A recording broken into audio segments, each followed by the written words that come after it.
You validate me. You reflect my identity. You meet my emotional expectations. Will you stay? Do you need me? Am I enough? Promise you won't leave. The ego does not love, it negotiates.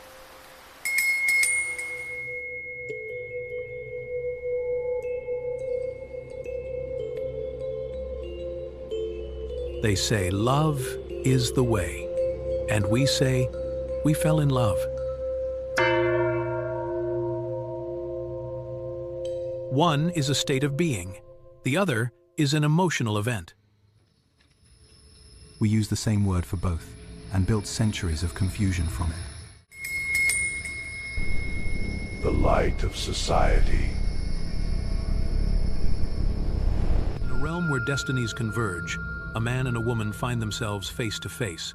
Mirroring his presence, a woman stands poised, her eyes reflecting a mix of anticipation and vulnerability. Their encounter transcends mere chance, evolving into a profound meeting of two kindred spirits. They stand not as rivals, but as allies ready to explore the depths of true connection. In their eyes, a shared understanding dawns. Authentic unity demands courage and a willingness to embrace vulnerability. They reach out, their hands almost touching, a silent agreement to embark on this journey together, despite the risks. Their fingers intertwine, sealing a bond forged not in naivety, but in mutual respect and acceptance of the unknown. As they clasp hands, the world around them fades, replaced by an intimate space where their souls can truly connect. Their faces draw nearer, reflecting an unspoken desire to bridge the physical distance that separates their hearts. Their lips meet in a soft, hesitant kiss, a promise of shared vulnerability and unwavering support. In that kiss, they find solace and strength, a sanctuary where fears dissolve and dreams take flight. They pull away slowly, their eyes glistening with tears of hope and gratitude for the unexpected gift of genuine connection. A shared smile blossoms on their faces, reflecting a newfound sense of peace and belonging. Then they lean against each other, finding comfort and reassurance in the physical closeness. In shared vulnerability, they see it clear. Union was never the absence of risk. It is the courage to face it together, to hold nothing back, and step into truth as one.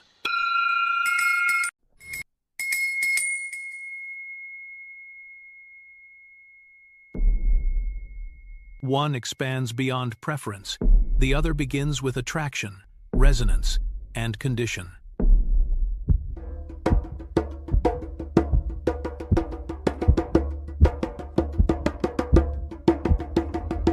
We use the same word for both, and built centuries of confusion from it. What most humans call love is often not love in its pure form. It is an emotional agreement.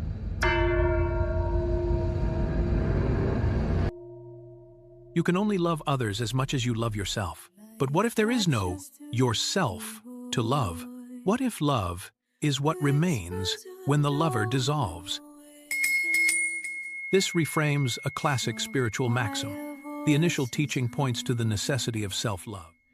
As darkness starts to awaken, hearts unbound by silent night. But it still operates within the dualistic framework of a self that is doing the loving. The deeper inquiry goes to the root.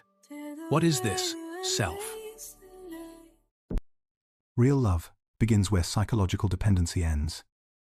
What if love is not something you give? What if it is what remains when the one demanding love disappears?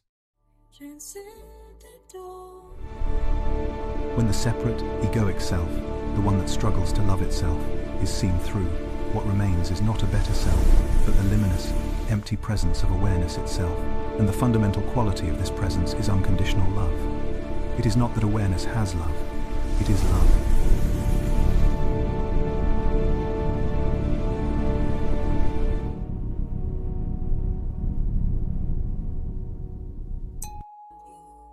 Awareness shines, ego dissolves. What if love begins exactly where the lover disappears?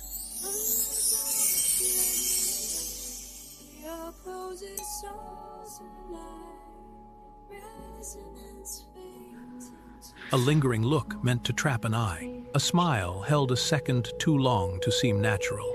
It is a choreography of desperation. Each movement is calculated, designed to secure a tether before the fear of being alone takes hold. But the performance is exhausting. It drains the spirit, turning every interaction into a transaction of needs. When the search is based on the assumption that you are incomplete, every attachment becomes an anchor that pulls you under. The train speeds into the dark, carrying the weight of all these hidden, fractured efforts toward an inevitable collapse. It assumes there is a self separate enough to possess love.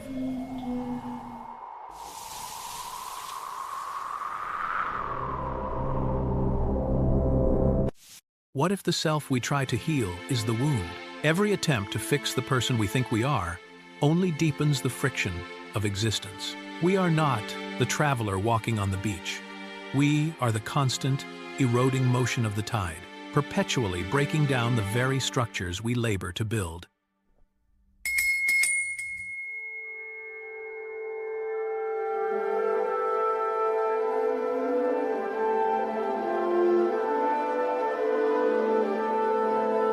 "Will you stay?" she asks, the words sharp against the background noise. He hesitates, his jaw tightening, his eyes searching for a way to detach without causing a scene. "Do you need me?" she demands again, her grip trembling. The environment seems to shrink around them, the crowd becoming a blur of indifferent motion.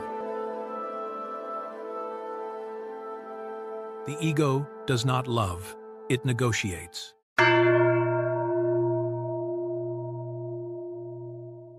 What we call love is just fear trying to become permanent. The man remains silent, his body stiff. He is not offering support. He is calculating the cost of the exit.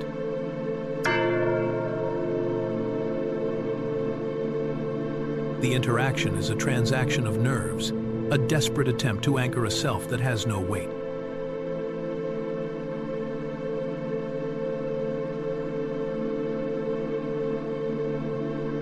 Deep echo of shared desires, and there is nothing inherently wrong with that. We use the same word for both, and built centuries of confusion from it. And there is nothing inherently wrong with that, but calling it love creates a distortion, because emotional agreement has conditions by nature. Because emotional agreement has conditions by nature, it says, "I feel safe with you. You validate me."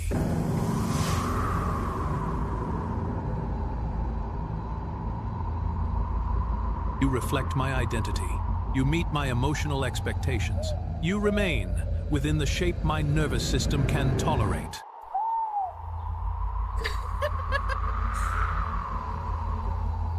The moment those conditions collapse, what people call love often changes form: resentment, withdrawal, control, jealousy, silence, punishment, or grief. That reveals something important.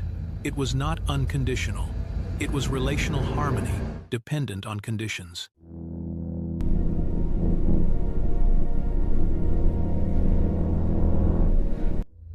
Human love, in most cases, is negotiated emotional continuity. Beautiful sometimes, sacred sometimes, necessary even, but conditional.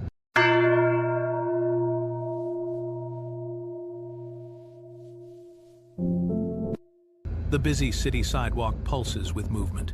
The rhythm is mechanical, a blur of hurried steps and averted gazes. Two strangers move through the crowd, their paths crossing in a sudden, sharp impact. Unconditional love is something entirely different. It does not mean staying in abuse or tolerating destruction. It doesn't mean removing boundaries or abandoning discernment, stripped of the usual social weight. They work in tandem, collecting the spilled pieces of a disrupted moment. That misunderstanding has damaged many people. Unconditional love is not unconditional proximity. Just a brief, unburdened nod, a silent recognition of one human form acknowledging another. It is a state of recognition, a way of seeing being itself before preference enters. It says, even if I cannot walk with you, I do not deny your existence. I do not revoke your humanity because you failed my expectations. Silent exchange, life seen, then gone. Unconditional love can leave. It can say no. It can close doors peacefully. It can protect itself. True love needs no agreement, nor the nervous tension of a negotiation. It is light, trivial, and entirely unmasked.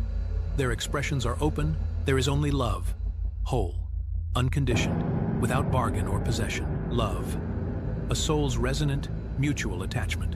And perhaps it is time for unconditional love to reclaim its original name. Not unconditional love, just love. Love possesses the power to transcend fear, enabling individuals to reclaim their true essence. Acknowledging the presence of love behind fear is essential for personal growth and self-discovery. By honoring love, individuals can dismantle the barriers erected by fear, fostering a deeper connection with themselves. Self-leadership involves taking initiative and responsibility for one's own life and actions. Pausing to breathe in the cooling air. The chest rises and falls with a steady, natural rhythm. The voice enters, soft and resonant. Relationship becomes sacred, not because two broken people found completion, but because life recognized itself in another form. The world feels synchronized. The urgency that once drove them to seek salvation in one another has quieted. They are two distinct forms. Love's old house, obsession, lust, fear. Civilization's clarity reveals reality. And perhaps one day people will say, I do not love you unconditionally, but I deeply value our emotional agreement.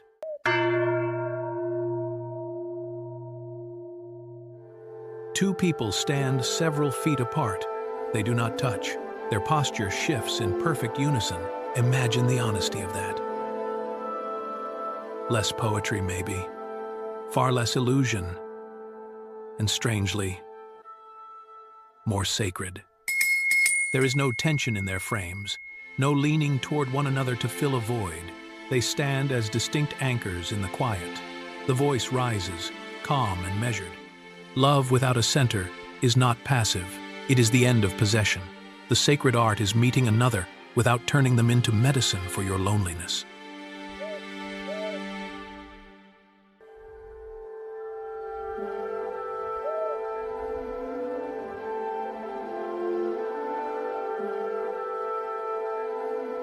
The wind stirs, carrying the scent of cooling earth.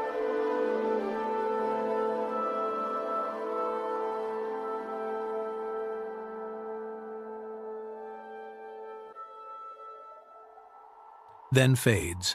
A long, profound silence follows. The light is gone. The story ends.